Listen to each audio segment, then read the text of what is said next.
চাৰিলেনযুক্ত পথৰ দাবীত আজি চক্ৰ বিষয়া কাৰ্যালয় বন্ধ কৰি দিয়া কাৰ্যসূচী লৈছিলে কলিয়াবৰৰ কৈতলৰ পৰা দখলাবনলৈকে ৩০ শতাধিক ৰাইজ আহি আৰু তাৰপিছত ২ ঘণ্টা ধৰি কোনো ধৰণৰ ইয়াত বিষয়া বা চক্ৰ বিষয়া হওক বা CTC যি সমজিলা আয়ুক্ত হওক কোনো উপস্থিত নোহোৱাত ৰাইজ ক্ষুব্ধ হৈ দেখা গৈছে। ৩৭ নং ৰাষ্ট্ৰীয় ঘাইপথটো এনেদৰে অৱৰোধ কৰি সম্পূৰ্ণভাৱে চলাচল বন্ধ কৰি দিছে। দেখুৱাই লগাম এয়া দুই দিশত বিভিন্ন উজনি আৰু নামনিলৈ অহা যান বাহনসমূহ এনেধৰণে আবদ্ধ কৰি দিছে।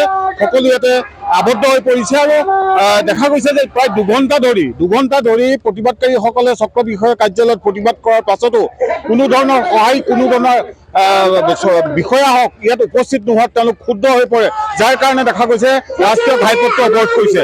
২ ঘণ্টা ধৰি প্ৰতিবাদ কৰিলে তাৰপিছত কোনো নহাৰ কাৰণে আপোনালোকে চাওক, আমি 2 ঘণ্টা ধৰি প্ৰতিবাদ কৰিছো, তাৰপিছতো প্ৰশাসনৰ কোনো এজন মুৰব্বী আমাৰ কাষলৈ অহা নাই। গতিকে আমি তেখেতসকলে আমাক আংগুষ্ঠ প্ৰদৰ্শন কৰিছে, আমাক ভেঙুচালি কৰিছে। গতিকে আমি উপায়ন্ত হৈ পেলাই আমাৰ যি সংগ্ৰামী যাত্ৰা আছে, যাত্ৰা আমি ঘাইপথ অৱৰোধ কৰিবৰ কাৰণে আগবাঢ়িছো। নিশ্চিতভাৱে ইতিমধ্যে মই উল্লেখ কৰিছো যে কি ক'বা, দেখা গৈছে 2 ঘণ্টা প্ৰতিবাদৰ পিছতো কোনো ধৰণৰ সহায় নহয়। আমি আজি আহিছিলো চাৰ্কল অফিচাৰগৰাকীৰ লগত কথা পাতিব যে আমাৰ PIL দাখিল হৈ আছে, আমি প্ৰতিবাদ কৰি আছো। আমি ভাৰতৰ পথ পৰিবহণ মন্ত্ৰী নীতিন গাডকাৰীক সাক্ষাৎ কৰিছো, গোটেই কথাখিনি অৱগত কৰি তেওঁলোকে আলোচনা কৰি আছে। কিন্তু তেওঁলোকে শেহতীয়াভাৱে কাৰোবাক সন্তুষ্ট কৰিবলৈ গৈ জৰীপ কাৰ্যসূচী হাতত লৈ এই কথা আলোচনা কৰিবলৈ আহি আমি 9:30 বজাৰ পৰা প্ৰতিবাদ কৰিছিলো। 11:30 বাজিলে, 11:30 বজাৰ পিছতো তেওঁ আমাক বুঢ়া আঙুলি দেখালে। প্ৰতিবাদকাৰীক বুঢ়া আঙুলি দেখাইছে।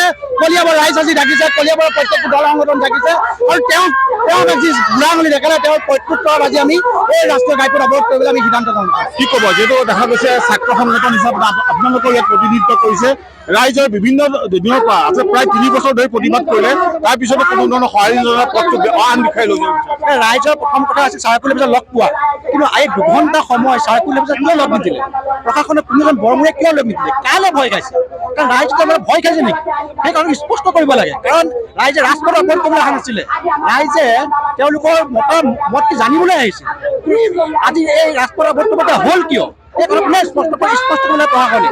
আৰু এটা কথা স্পষ্টভাৱে কৈছো, বাৰম্বাৰ কৈ আছো, আমাৰ ৰাইজৰ দাবী চৰকাৰে মানিব লাগিব। কাৰণ কাৰোবাৰ ব্যক্তিগত স্বাৰ্থ পূৰণ কৰিবলৈ গৈ এই ৰাইজৰ কথা নেমানিব, এইখন চৰকাৰে আত্মপৰিচয়ৰ কথা হ'ব নোৱাৰে। এটা কথা স্পষ্ট কৰিব লাগে চৰকাৰে, ৰাইজৰ কথা শুনা চৰকাৰ এইখন ব্যক্তিগত স্বাৰ্থ পূৰণ কৰা চৰকাৰ, এই কথা স্পষ্ট কৰিব লাগে। নিশ্চিতভাৱে এনেধৰণে দেখা গৈছে ঘাইপথটো অৱৰোধ কৰিছে। ইতিমধ্যে উজনি নামনিৰ 2 শতাধিক যান বাহন ইতিমধ্যে আবদ্ধ হৈছে আৰু এই ক্ষেত্ৰত দেখা গৈছে আৰক্ষী উপস্থিত হৈছে যে বৰ্তমানলৈকে কোনো যি প্ৰশাসনিক বিষয়া, কোনো ধৰণৰ সমজিলা আয়ুক্ত হওক বা চক্ৰ বিষয়াগৰাকী হওক, কোনো ধৰণৰ বিষয় ইয়াত উপস্থিত নোহোৱাত তেওঁলোক ক্ষুব্ধ হৈ এই ৰাষ্ট্ৰীয় ঘাইপথটো অৱৰোধ কৰিবলৈ বাধ্য হৈছে।